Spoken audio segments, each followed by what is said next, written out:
Hello again. Let's get into the Instant Farmer chapter number 28. Tuesday morning is upon us. Ken has been woken up by a text message today.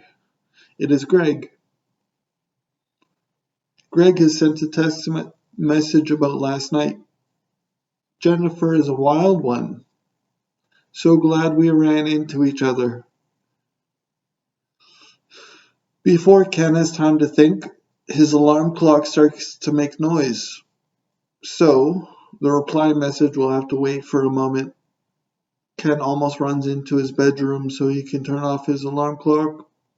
There, that's better. So, on to the reply message. Nice to see Jennifer. You two look great together. Now, on to breakfast. Toast with jam. That sounds pretty good this morning. Pretty easy to make also. Ken is in such a great mood today. This will be the first morning without the seeds, and he knows it. There is a sense of relief in Ken's mind. He has seen his farming days come and go. So many thoughts as he prepares his breakfast. Strawberry jam this morning. Yes, that is going to be good.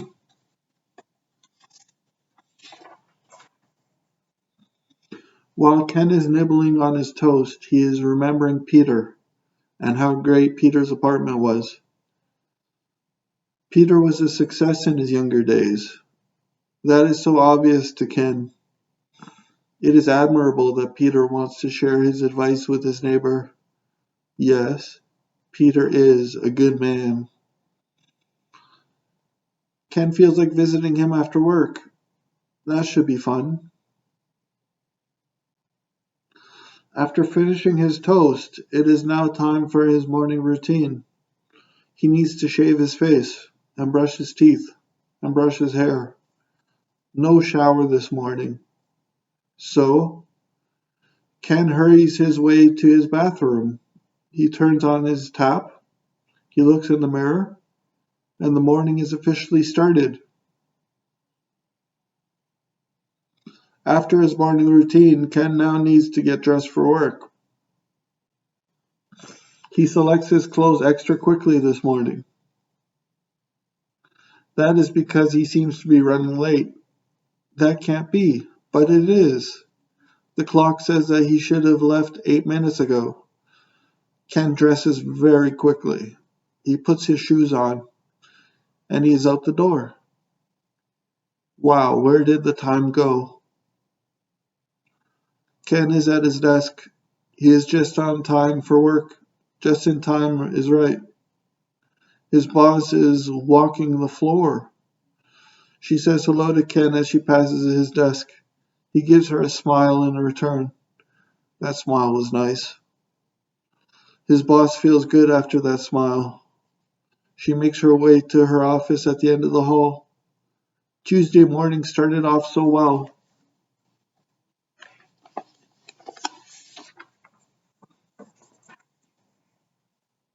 It is just about time for a coffee break. Ken is up and away from his desk. He wants to chat with somebody on his team. He has a lot to say. First of all, his girlfriend is amazing. And also his neighbor is great.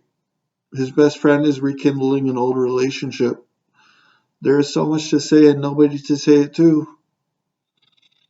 It would be socially awkward for a project manager to try to befriend somebody on his team. It just should not happen. That's fine. He will take his coffee to go. Lunchtime is upon us.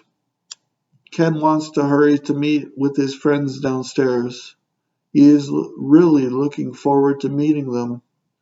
All of these things that he can't talk to his team about, well, his longtime friends could lend him an ear. There they are, with perfect timing also. Now, where will the group go to eat today?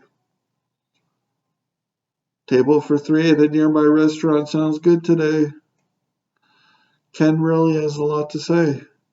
He is trying to communicate well, and his friends are interested to listen. First, his best friend met a woman last night. A woman from his past. There is so much to talk about whenever Greg is involved. He tells the group how great Jennifer looked last night, and that Greg is a lucky man. Now on to Peter. Peter is a wise man with a great penthouse apartment. Ken feels the need to share this with the group. The best will come last. Sarah. What can he say about Sarah? She is all he could ever want in life. She is everything to Ken. These soft and tender moments are extra special today.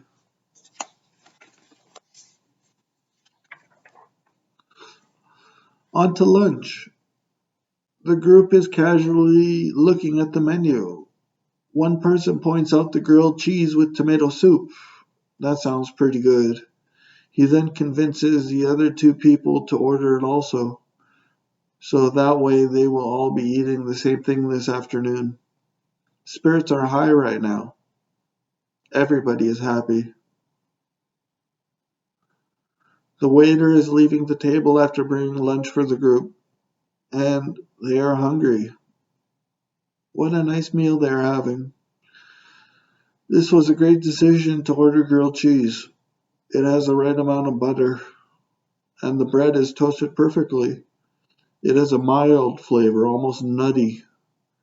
Yeah, this was a good idea. Lunch was amazing. They paid the bill and are now outside of the restaurant.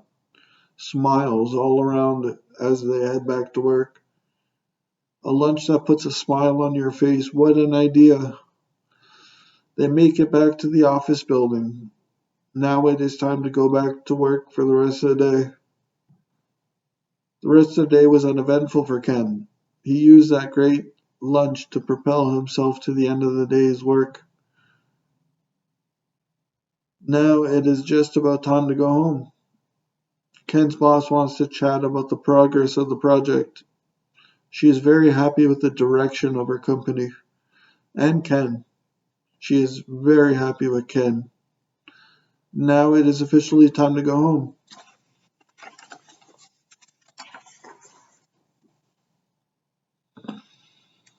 On his walk home, Ken has a craving for apples. Red delicious apples are his favorite. He feels the need to pick some up at the vegetable store. So that is what he does. He chooses 4 apples and puts each one into the same plastic bag. He brings the apples to the cashier. The cashier wants $2 for the apples. That's fine. He pays $2 and he leaves the store.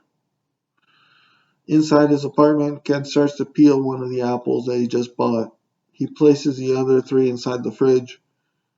So he is slicing the apple. He slices 8 pieces of an apple. He then carves the middle of the segment of the apple. He tosses the seeds away. Ken is very particular. So he removes the peel as well. Now he has 8 pieces of apple on his plate. The pieces have been cored and peeled. Ken is ready to eat his snack. As he is eating his apple, Greg decides to send a text message. Hey buddy, thanks for last night. I almost forgot how amazing Jennifer is. A short amount of time passes. A second message has been sent. What are your plans for tonight? How about a double date? That sounds pretty good to Ken. He likes that idea. He quickly sends his text message to Greg. Where and when, buddy? I need to confirm with Sarah. Ken sends a text message to Sarah about the double date tonight.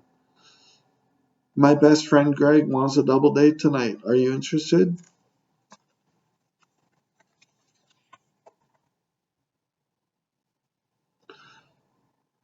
Ken is waiting to hear from his girlfriend. He feels like taking a shower while he waits. He skipped showering this morning. So he steps into his bedroom so he can take his clothes off. He can hear his cell phone ring. It is his girlfriend sending him a text message. Ken is stripped down to his briefs. So he heads over to the phone to see who the message was from. Yes, I am up to meet with Greg. He is so nice. Ken sends a message to Sarah. Okay, I will find out the particulars of the event this evening tonight. Then I will send you a message. Sarah simply replies, okay. That was a nice sequence of messages. This just goes to show just how amazing Sarah is.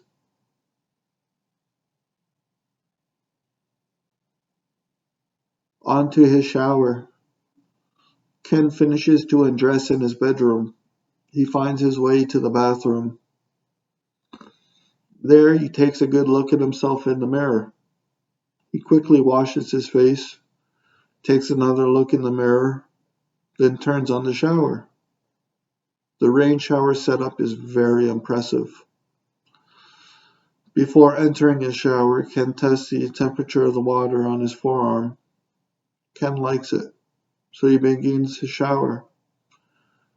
The first step is to soak his body from the top down. The water is easily drenching Ken's hair and head. He moves away from the water so he can start with the shampoo. His shampoo smells floral with a hint of oatmeal. It is actually quite nice. He lathers the shampoo and rubs it gently into his hair, being careful not to get any into his eyes.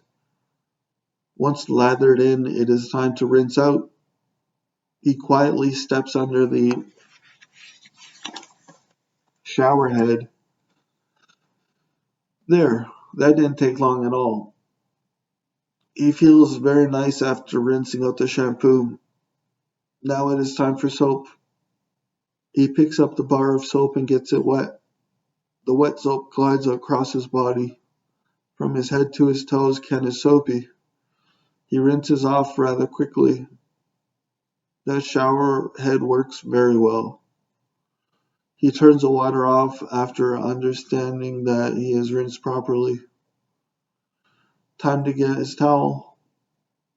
He starts by placing his towel over his head. He pats his hair dry, then starts to rub the towel over his body. There.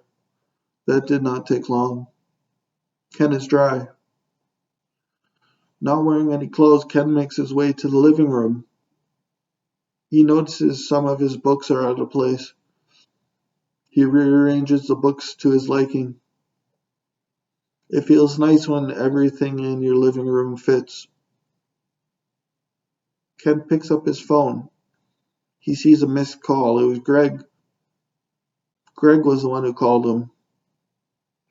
Before calling Greg, Ken wants to put something on his naked body. That sounds good. He carries his cell phone with him to the bedroom, gently tosses it on the bed, walks over to his wardrobe so he can pick out his briefs. Not much to choose from. He grabs the first briefs that he sees.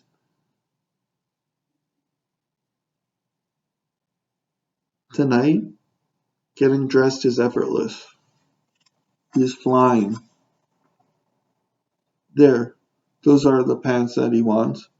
That shirt there, yes, that shirt will be perfect. All buttoned up now. Ken reaches out to his bed so he can pick up his phone. He calls Greg. This phone call should be straightforward.